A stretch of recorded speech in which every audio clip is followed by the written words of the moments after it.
Oh, finally. Hi. Not sure I was doing wrong, but I was doing something wrong. Anyway, here It we was are. probably me. It was probably me because you're probably more tech savvy than I am. Well, maybe, but I doubt it. Anyway, okay, so here we are, which is good. Let's make sure we're recording here. All that. Yeah,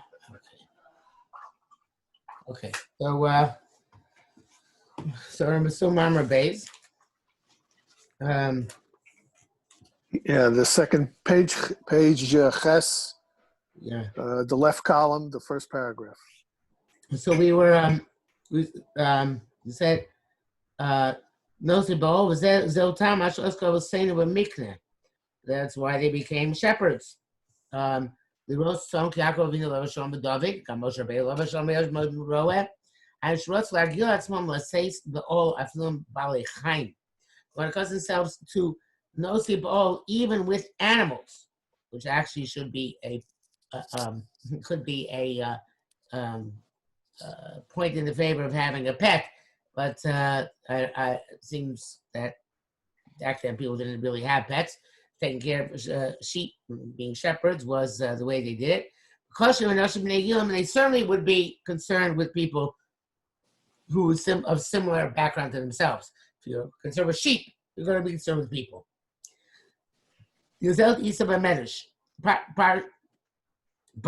Parshas Moshe Roeh, which is Parshas Bo, I think. No, Veira. No, it's Shmos itself. Parshas Shmos.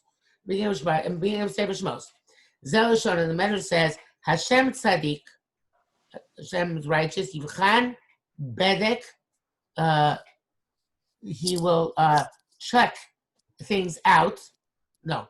Hashem Kama, Tzadik Yivchan. God will check out the tzaddikim. Okay?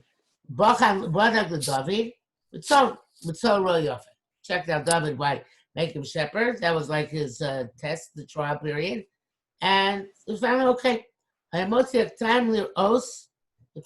he do? He first would take out the young sheep to graze. So they would graze in the soft grass. They would take the older sheep, that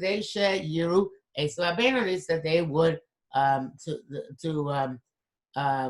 they would they would eat the medium grass. They would take the ones who are in the middle, in prime of life, that they would eat the hard grass. Somebody knows how to graze sheep. Each sheep according to its strength, even though it says each year means each of the sheep.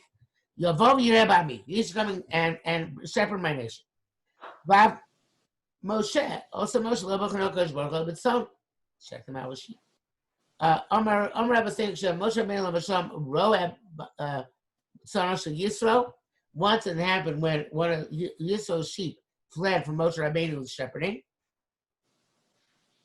He ran after it. So he reached a pool of water. And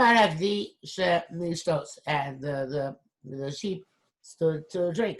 So Moshe came up with the sheep. He said, I know you're running because you were thirsty. You must be tired. He took the sheep by the shoulder and walked him back to the herd. Tzomkach, you have such kindness to conduct sheep this way. Hashem took an oath, you're going to shepherd my graves. Shepherd my sheep, my flock. And that is why Pasuk stresses that Moshe was a shepherd. Achai v'rabosai, my brothers and my rabbeim. Carefully analyze this medrash and see how awesome it is. The more commonly within these goving, learn several lofty lessons. The Mamar Achad Shal Medrash from one statement in the medrash. Ruth Varim Kalim, see light matters, which people treat as frivolous, and this is considered to be something silly or worthy of scoffing by human beings. But after they will, these great people, Moshe and David, had intended with this, in other words, they weren't just kind of shepherds in the sense that perhaps a lowly person would be a shepherd or a person just looking for a parnasa. They were shepherds because they wanted to educate themselves. That's why they merited the kingship. We also learn this is a very fundamental principle in Mussar, that you have to start do this, in order to mechanech yourself in a Mussari way. You have to start with the small things, tiny things which seem to be of little value. Lavo ayadom, to come to them to the highest levels. And the philosophers of ancient Greece, they lacked that. In other words, they always focused on the big questions, the big philosophical questions. And the small stuff didn't really matter to them. And the Mussar movement, and the idea of Mussar is the exact opposite. We focus on the little things. I had a reason this week to quote Reb Tzadok. Reb Tzadok says that there's a medrash which says that if Reuven knew that the Torah was going to write that he tried to save Yosef, it would have come there with cranes and with the digging equipment, whatever it is, a vast amount of effort he would have expended into it. I mean, because had he known he was doing things for posterity, he would have made sure to record it have something special recorded for posterity.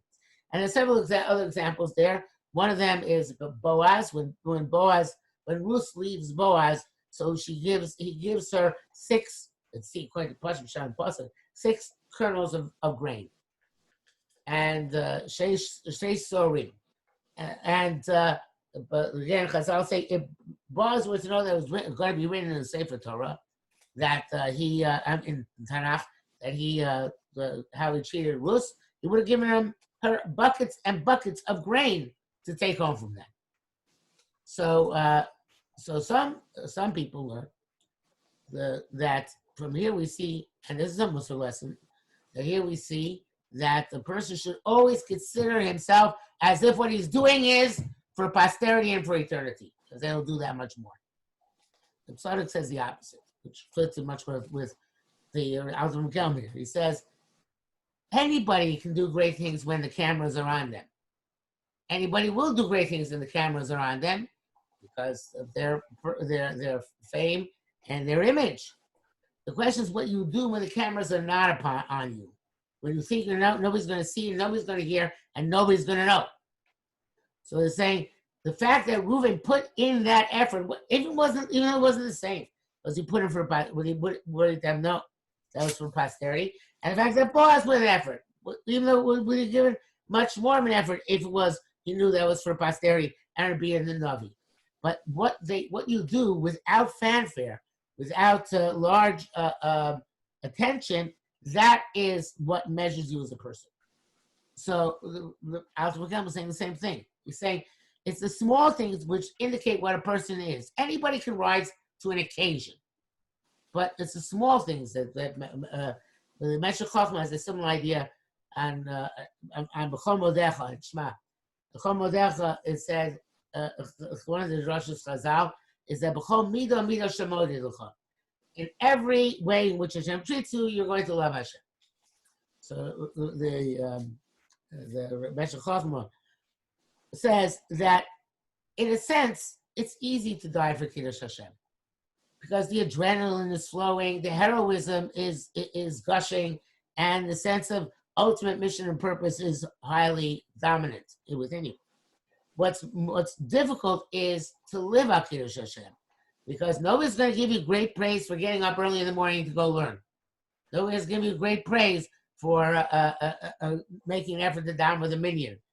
And that is what actually requires you to steel yourself or to drive yourself to do much greater extent than things which are perceived as a blaze of glory. Okay? So I think all these things are things that the Alter of Kelm is referring to here, that the little things are the measure of man, not the big things. And the pasuk, the pasuk according to the Chazal, it's the pasuk itself. It's a Vayah Ekev Tishmeun. Right. Right? Mitzvah Shadam Dashba Kavav. This is a person crushes with his heel. Those are the low mitzvahs. That's what causes a person to be judged faith. That's how a person can know if he's a good person. That's how we can know if he's a good person as well.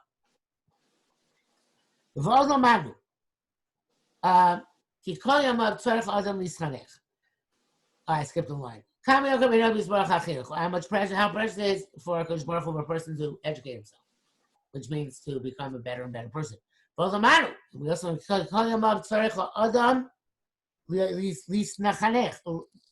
education is a lifelong process, particularly today when we're probably the same stage of life, and now that we're turning 60, as our parents were when they were turning 40. Certainly, I think that my parents were more mature at 40 than I am at 60. So this is, I think, this is part of the Rida Sadoros, the going down of the generations. And but it's an interesting phenomenon, I think, because Baruch Hashem, our parents lived longer, so therefore we were kids for much, much longer. So a person certainly has to be mischanech, educate himself throughout his life in our day and age. Says Darko, teach a child according to his way. So that even when he grows old, he won't deviate from the path of chinuch. In other words, he'll always be involved in being mechanech himself. That we spoke about many times. Moshe v'David.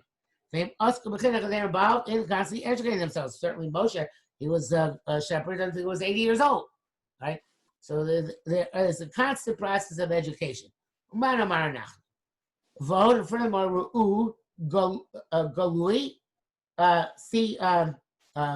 revealed, the lighter things, which we say always to accustom and teach yourself. They're not really so light. They are fundamental principles of our religion. Man Malchei Rabbana. Who are the kings? The rabbis. In earlier generations, they would keep trying to learn new lessons in the midah of sharing the burden with their friends. And to sustain the world on its proper basis. Zel b'chinas melucha. And that is the concept of melucha. In other words, a melech is somebody who is nosei b'ol. We mentioned this last week. There's nosei b'ol with the entire country, right? So he's saying that, what? Yeah. So he's responsible for everybody. Right. So here is saying that things which are kal are not really kal, because nosei b'ol chaver one can regard as something which is kal, but it's not. It's the basis of malchus. He gave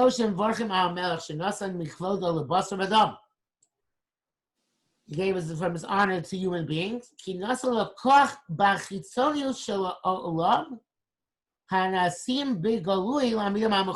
fascinating. He says a king is given superficially. Obviously, he doesn't run the world, but on the surface level of the world, things which are done in the open, supposed to things which occur on a more concealed or microscopic level, he is given the capacity to set them in the proper place. The Kavod Hashem is he puts the entire world, from the electrons or subatomic particles to the most complex combinations, in place. A king has a little bit of that covered because he puts things in their proper place. So that's the Cholak Mikvodo. He took his covered and gave it to parts of it to Basar Adam. Very small part, but a part. And basically, it's clear, understood very well. It says Gedola Shimusha Shoter Yoser milimuda. Serving a Talmid Chacham or your chaver is more significant than learning, which is a strange thing. Why should it be more significant? Because by assisting, joining together, cooperating with another person, that makes you more of a nosei b'ol. And v'gam and also, since you are being mishamesh a Talmid Chacham, it gives you more love of Torah as well. Talmid Chacham gamur, and that'll be a complete Talmid Chacham who also is nosei b'ol im chaver l'kima olam, who also bears the burden of his friends in order to sustain the world, which is not easy to find in Talmidei Chachamim today. It's Talmidei Chachamim who are concerned with being nosei b'ol with the greater community is not a simple thing to find. That is what the ideal Rav is supposed to be. So he's nosei b'ol in all the members of his community. In fact, Chaim Brisker is known to have said that the main job of a Rav is chesed, and the psak can be done by somebody else. Chaim Brisker didn't pass the questions in Brisk. Simchas Elik Krieger is fine in passing the questions. His job is to do chesed with people who need chesed. So the nosei b'ol mechaber is really the primary job of the rabbi. The spiritual leadership is secondary. And that is that way, Rabbanan are malachim, man malchei Rabbanan. And that's the loftiest of levels. That's why Yeshua merited being a king. He never left Moshe's tent, and he was always serving him. Moshe Hevi Rashi Zal, Moshe Rabbeinu asked that the kingship should go to his children. Amar Kadosh Baruch Hu, Hashem said, no. Kedai shimusha shel Yoshua sheyeh melech. Yoshua was mishamesh you, and that is worthy. Therefore, he's worthy to be to king. So basically, what he's saying is that Yoshua's shimush is greater than whatever Yerusha was involved in the in giving it to Moshe's kids. And I guess Moshe's kids also, they weren't being mishameshim all the time. So right. Therefore, Yoshua is more worthy for the purpose. And he says that Shemelch Yoshua Gam Nasa Yoser U'Kinyan Amer Shalamala Shnei Gdolim Moshe and David, just like Moshe and David were learned leadership from the sheep. Yoshua learned leadership from the Shimusho Shotorah. Very good. Yeah. All right. Good. Okay. We can stop here. That's fine. Yeah. Next week, Mir Hashem. Hopefully, I'll get Zoom okay next week. Ksiva v'chasim b'tayva. It should be a good year. I'm glad we got together. Amen. Yes, okay? Me too. Very good. Year of learning together. Amen. Thank you. Bye. Take care. Bye-bye.